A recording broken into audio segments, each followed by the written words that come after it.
Fuego es lo que hay, fuego. Dale un aplauso al Señor.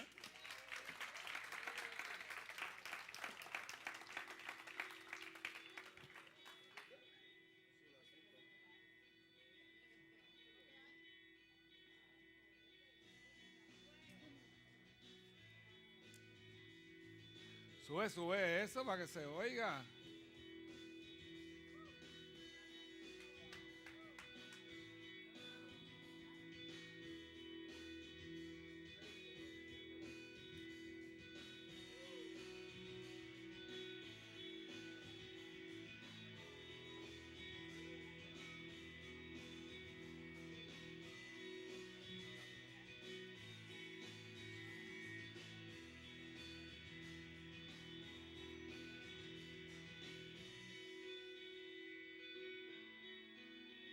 Bienvenido a nuestra iglesia. Esta es la casa de oración y restauración con cuerdas de amor. Esta es tu casa. Bienvenido a los que nos visitan por primera vez. Te estábamos esperando. Qué bueno es el Señor. Esta semana se ha ido como que rápido. ¿Que no? No, a mí se me ha ido volando, mano. El anhelo de que sea viernes es tan grande. Cobramos el viernes. ¿Tú cobras mañana? Yo cobro el viernes, pero... Bueno, yo cobro mañana por la noche. Ya a mí a las 12:01 ya está eso depositado. Así que Dios es bueno.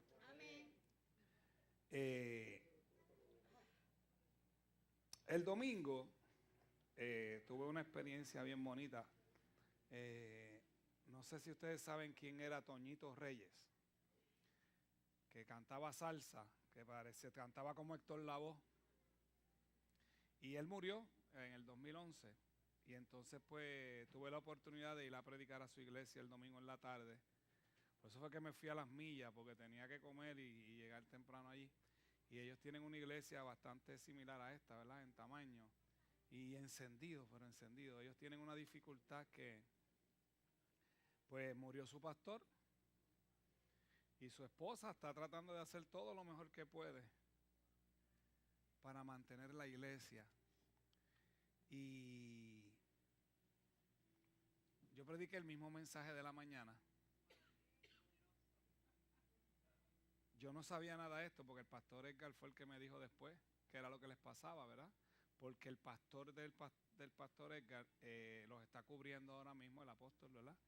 Y después él me dijo, cuando yo le expliqué de qué prediqué, él me dijo, pues yo no te quise decir nada, pero esa gente necesitaba ese mensaje de no rendirse. Están en un momento de que no se pueden rendir. Pero la iglesia está llena. O sea, habían 100 y pico de personas en aquella iglesia y un montón de nenes. Los nenes se los llevaban aparte, pero hay un montón de gente. Hay que orar por los pastores, por las iglesias, ¿verdad? Porque hay mucha gente luchando, ¿verdad? Para tratar de mantener una congregación, de mantener una... es tan difícil porque este lugar, la iglesia, ¿sabes? La iglesia somos nosotros, ¿verdad? Esto es el templo, pero cuando me refiero a la iglesia completa, la iglesia de Jesucristo. Somos gente que venimos de malas costumbres, de vidas difíciles, de vidas viroteadas, ¿verdad? Y entonces nos encontramos todos juntos. Y nosotros, a diferencia de la iglesia tradicional, ¿verdad? Que la iglesia tradicional, pues uno va, coge el servicio y se va, le da la paz al otro y por ahí mismo sigues caminando. Pues a veces se hace tan poco complicado, ¿verdad? Y chocamos, rozamos, porque nos compenetramos, ¿verdad? Y nos tratamos de convertir en una familia. Y no es tan fácil como se piensa. Tanta gente que quiere ser pastor. Ay, Señor. Pero nada, con la ayuda del Señor se puede, ¿verdad? Con la ayuda del Señor se puede. Y fue una experiencia muy bonita. Y yo quiero hablar hoy del porqué de las situaciones que nos pasan constantemente y que posiblemente antes de llegar aquí y a mucha gente todavía después de estar aquí. ¿Ok? Y el mensaje se llama, el problema se llama pecado. Solamente un amén.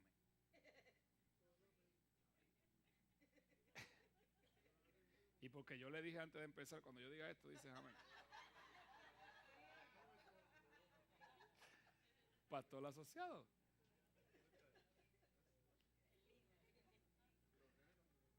A través de la Biblia se trata el pecado de dos maneras. ¿Okay? En el Antiguo Testamento se establece la ley de Moisés, donde se hacían sacrificios, ¿verdad?, de animales, y se derramaba su sangre, la sangre, ¿verdad?, en el lugar santísimo.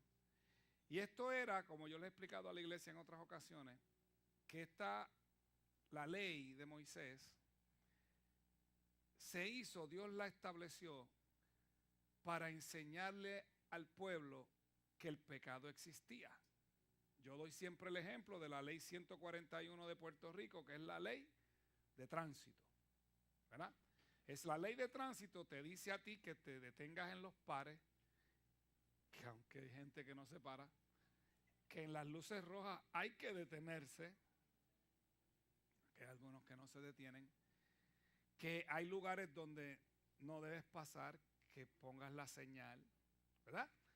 Y esa es la ley que te dice a ti que eso es un delito si tú no lo haces y porque puedes tener un accidente o provocar el accidente a otro, ¿verdad?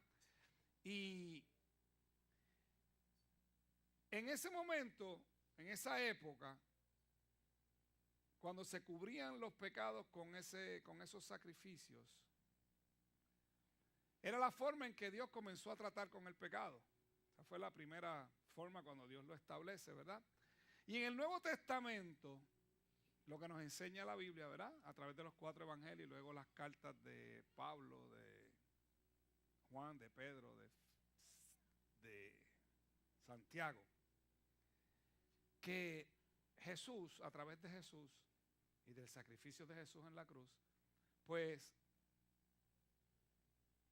se establecía el perdón de los pecados para siempre. Acuérdate que te dije que primero se cubrían los pecados en el Antiguo Testamento a través de los sacrificios. Luego con Jesús venía el perdón de los pecados. Son dos cosas completamente diferentes, ¿verdad? En el Antiguo, los sacrificios, el Señor determinó y dijo que sin derramamiento de sangre no hay remisión de pecado. Y ahí es que surge todo, porque en la sangre está la vida, ¿verdad? Pues entonces el Señor establece que se hacían unos sacrificios de animales, específicamente Dios era específico en los animales que Él quería y cómo los quería, no vamos a entrar en ese detalle, pero entonces los picaban, debes googlear y meterte y buscar ese proceso para que veas todo lo que hacían, ¿verdad? Ellos lo picaban, lo ponían y lo cocinaban, cogían la grasa, la quemaban, hacían una ceniza y era un proceso todo completo. Y entonces la sangre, el sumo sacerdote del pueblo entraba al tabernáculo, que estaba dividido en 3 partes, el propiciatorio, el lugar santo, el lugar santísimo. En el lugar santísimo había una cortina que dividía el lugar santo del santísimo. En el lugar santísimo estaba el arca, que se llamaba el arca del pacto, que era una caja de oro con unas dimensiones específicas que Dios dio, donde adentro estaban las tablas de los 10 mandamientos, la tabla, la vara que reverdeció de Aarón. Te estoy dando, pero después busca tú eso y no vamos a entrar en ese detalle, ¿verdad? Y en momentos dados yo he leído que es posible que los huesos de José estuviesen ahí también, pero eso no necesariamente fue así, ¿verdad? Pues ahí vivía la presencia de Dios en ese lugar donde nadie podía entrar. Esa era una ceremonia que se hacía una vez al año en el día de la Pascua, que es lo que nosotros celebramos como el Viernes Santo. Pues ese día era que se hacía ese sacrificio, se llevaba la sangre por el sumo sacerdote. Al sumo sacerdote le amarraban una campanita en el tobillo con una soga, porque si el sacerdote no estaba en orden, entraba ahí y moría. Y se oía el crucutruling. Entonces había que sacarlo con una soga hasta que pudieran entrar otros sumos sacerdotes, ¿verdad? Ese evento cubría el pecado del pueblo por un año. Lo cubría, solamente lo cubría. Cuando vamos al Nuevo Testamento, que todo comienza con Juan el Bautista, ¿verdad? Anunciando la venida de Jesús. Juan el Bautista predicaba el arrepentimiento, que si tú te arrepentías, podías ser perdonado. Entonces él decía que iba a venir uno detrás de él, ¿verdad? Que ese era el que era. No vamos a entrar en ese detalle ahora. Luego Jesús va a la cruz. Ustedes han oído la palabra, para los más nuevos, ¿verdad? El Cordero de Dios que quita el pecado del mundo, ¿verdad? Y eso no lo entendíamos antes. Tú lo oías, el Cordero de Dios que quita el pecado del mundo. Yo por lo menos, yo no sé si tú lo entendías, yo no lo entendía. Yo no entendía qué quería decir, yo no entendía qué significaba el sacrificio de Jesús en la cruz. Murió por mí. Y yo decía, ¿pero y por qué? Pues si él ni me conocía. Mira lo ignorante que yo era. Porque la gente allá afuera no sabe, y mucha gente aquí adentro no entienden qué fue lo que pasó en esa cruz, el evento, lo que como cambió la historia, como cambió el mundo a través de ese sacrificio. Cuando Dios establece en el desierto que se hagan los sacrificios de animales para derramar la sangre en el lugar santísimo, allá detrás de la cortina donde entraba el sumo sacerdote una vez al año, era camino ya enseñándole al pueblo que un día iba a venir el sacrificio perfecto. Ya le habían enseñado al pueblo de Israel que el derramamiento de sangre era lo que hacía el perdón de los pecados, la sangre. Pues el Señor trae a su Cordero, que es Jesús, un hombre perfecto. Porque el animal del sacrificio tenía que ser un animal perfecto. De cierta edad no podía tener nada, ni un rasguñito, ni nada, tenía que ser un animal perfecto. Yo le he hablado a la iglesia del Cordero Pascual. No quería entrar en esto, pero bueno. En el evento, el animal que se sacrificaba, hacían una ceremonia primero donde se llamaba el Cordero Pascual, donde traían un cordero, ¿verdad? Y tenían otro cordero. Entonces, el sacerdote hacía esto y transfería el pecado de uno de los corderos al otro y soltaban al que habían liberado, ¿verdad? Que había sido libre de pecado, y este que había agarrado todos los pecados, ese era el que sacrificaban. Eso fue lo mismo que pasó con Jesús y Barrabás. ¿Ok? Dejaron ir al que era malo de verdad y transfirieron toda la culpa a este, y este fue el que sacrificaron. ¿Ok? Entonces, cuando Jesús muere en la cruz, que derrama su sangre, dice el cordero que fue inmolado desde antes de la fundación del mundo. Inmolado es sacrificado, picoteado.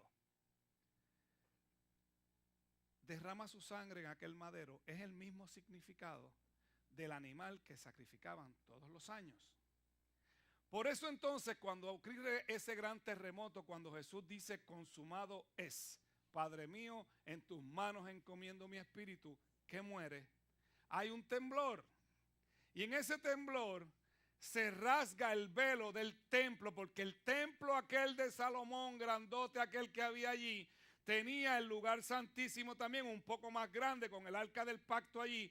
Y había una gran cortina que dividía igual, porque seguía todo siendo igual. Y ese velo se rasgó. Léelo. Porque ahora tú y yo tenemos acceso a la presencia de Dios a través de ese que se rompió el velo. Ya no es el sumo sacerdote. Yo te voy a explicar por qué ya mismo. ¿Cuál es la diferencia entre los dos sacrificios? Vamos al libro de los Hebreos. La carta de los Hebreos, en el capítulo 10.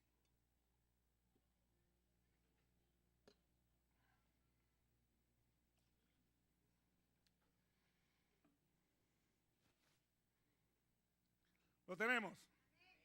Dice, pero en estos sacrificios, cada año se hace memoria de los pecados. Está hablando de los del desierto, de los de la ley. Porque la sangre de los toros y de los machos cabríos no puede quitar los pecados. Por eso es que se dice el Cordero de Dios que quita el pecado del mundo, porque el único que ha podido quitar el pecado del mundo es Jesús, no los sacrificios de aquel tiempo. En vez de quitarlos, los cubría y le recordaban al pueblo sus pecados, y toda esa gente se volvía a sentir culpable de sus pecados en ese momento, en esa ceremonia. Y yo sé que se preguntan, ¿y esa gente era perdonada?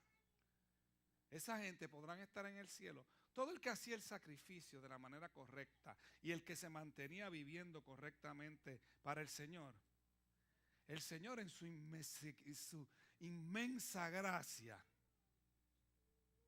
pues los perdonaba. El que murió creyéndole a Dios, haciendo su sacrificio como era, pues estaba perdonado, porque eso Dios lo estableció. Eso fue establecido por Dios. Pero es que habían gente que hacían los sacrificios, pero seguían en la de ellos.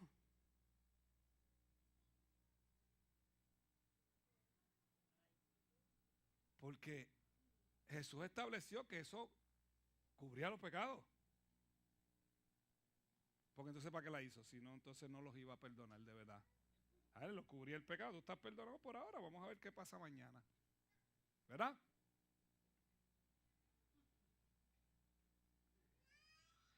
En Hebreos 9. Dale un poquito para atrás. Vamos al 24.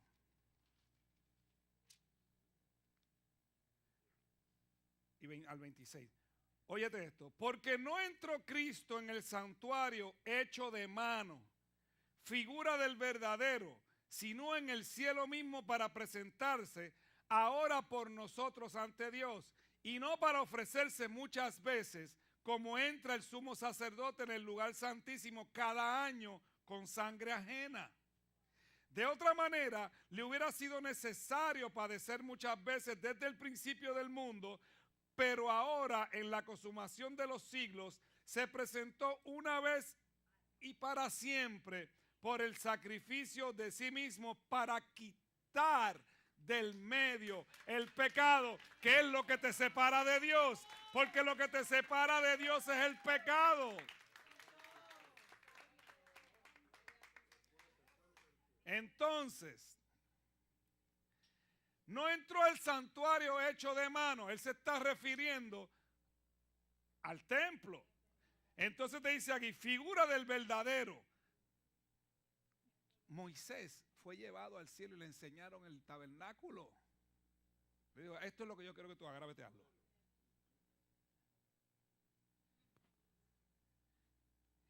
Y no para ofrecerse muchas veces, todos los años,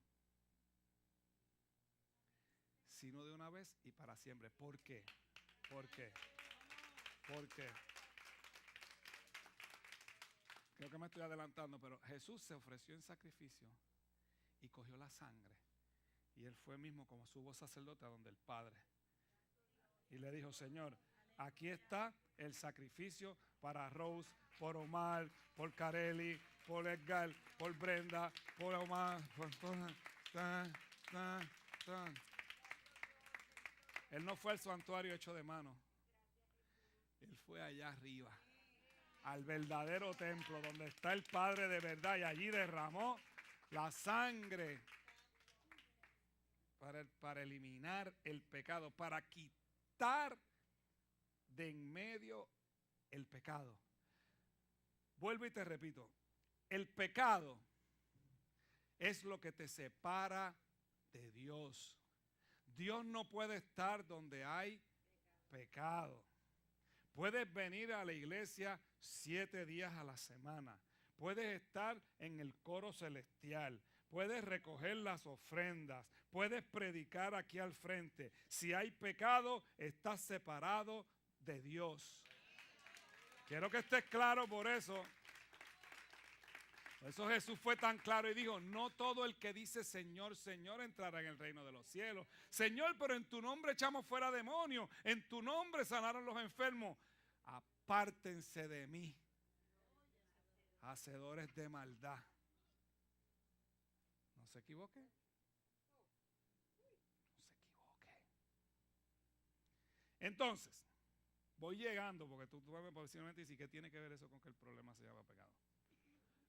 Te estoy llevando poco a poco. Un médico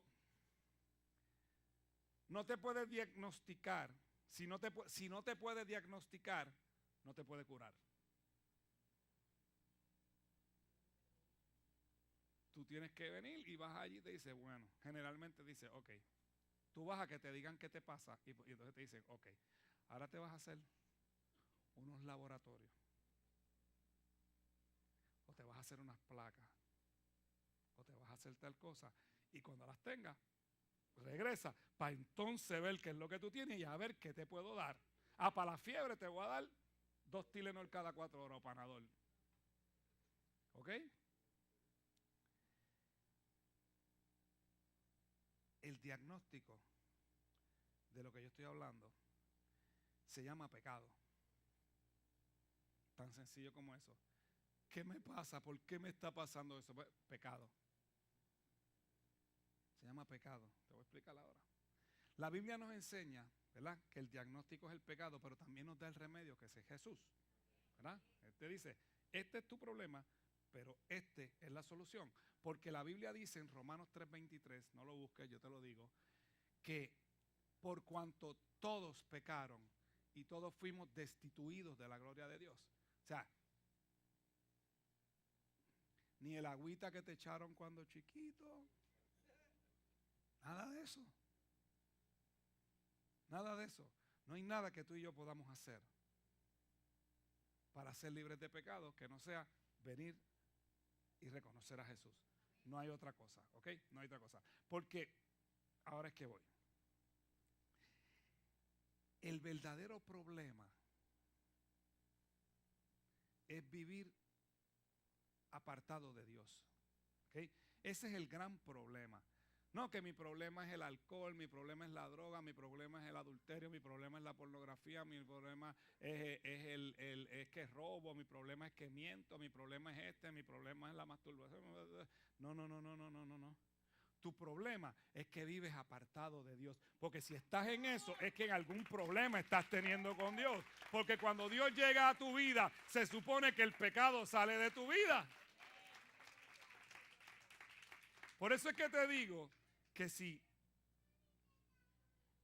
algo te está pasando, el problema es el pecado. Cuando digo si algo te está pasando, es que si en esas conductas que tú estabas cuando estabas en el mundo todavía estás, hay un problema. Hay un problema. Porque Dios no puede estar donde hay pecado. Y si hay pecado, Dios no está. Con todo y su misericordia, con todo y su gran amor con que nos amó. Su naturaleza santa no le permite estar en ningún lugar donde hay pecado. Y me estoy diciendo habitar, porque de estar puede estar. De estar puede estar. Porque Jesús compartía con los pecadores. A él lo acusaban de eso, es que este bebe y come con un pecador. Y él dijo, pues si yo vine a buscar el enfermo, ¿dónde va? El doctor, ¿dónde va? Donde los enfermos no pueden ir. Pero a eso yo vine a buscar lo que se había perdido. Pero la conducta de Jesús no fue igual que la de esa gente. Porque la Biblia dice que él fue tentado en todo, mas nunca pecó. ¿Ok? Pues es importante entonces que si tú quieres resolver el problema de la vida o esa situación que te está pasando, tienes que rebuscar y buscar y buscar a ver cómo está la relación con Dios o si el pecado te está apartando de la relación con Dios.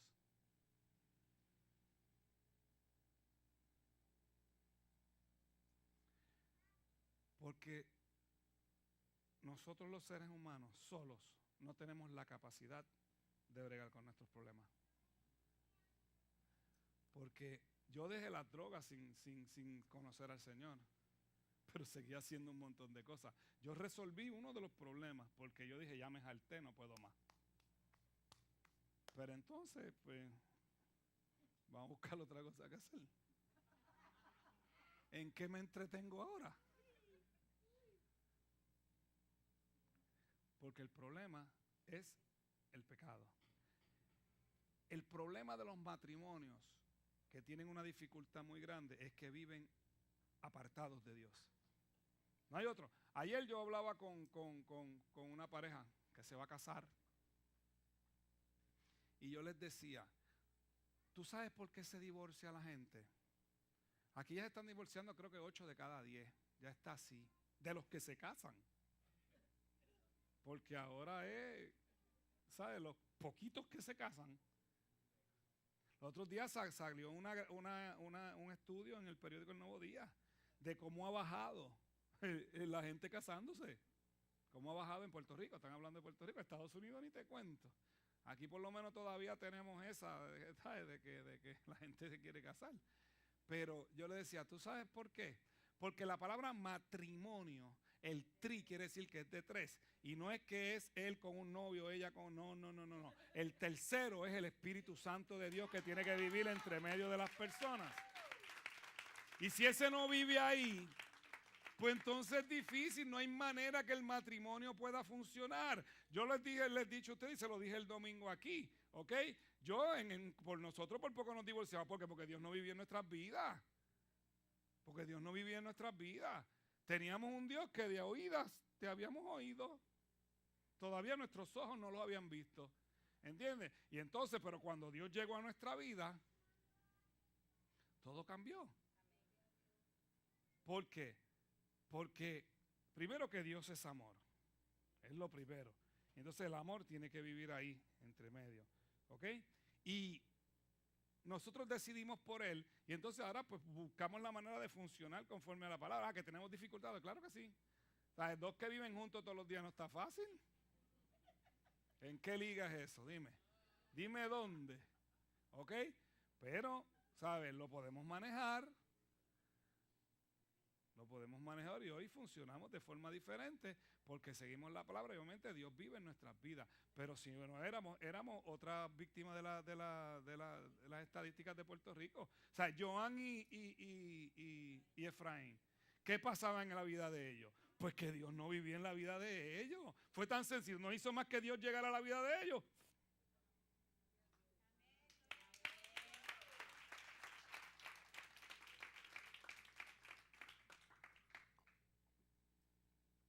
El remedio para esto y para resolver el pecado está en la cruz.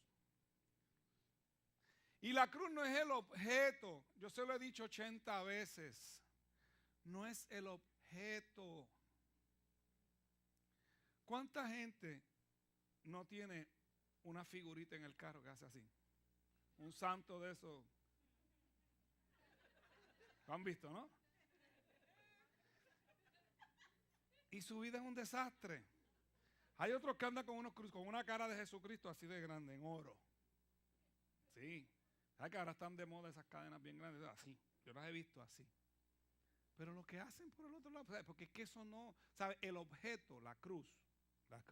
Yo le he dicho a la iglesia y solamente para espantar los vampiros. ¿Sabes? Si tú ves un vampiro, sí tú sacas una cruz. Pero mientras tanto no. ¿Sabes? El objeto no te sirve de nada. No te sirve de nada. El otro día estaba viendo la serie John Adams, que la dieron el 4 de julio, que la he visto 60 veces. Entonces, parece que había una plaga de viruela. Y había uno con una viruela bien mortal con un crucifijo en la mano. Estaba lleno de viruela. ¿De qué te sirve el crucifijo? Está lleno de viruela. Porque no es el objeto. Digo, el que tenga una crucecita ahora no se la vaya a arrancar. Tampoco vaya así y se la arranque. Porque lo que pasa es que lo que te quiero decir es que si la tienes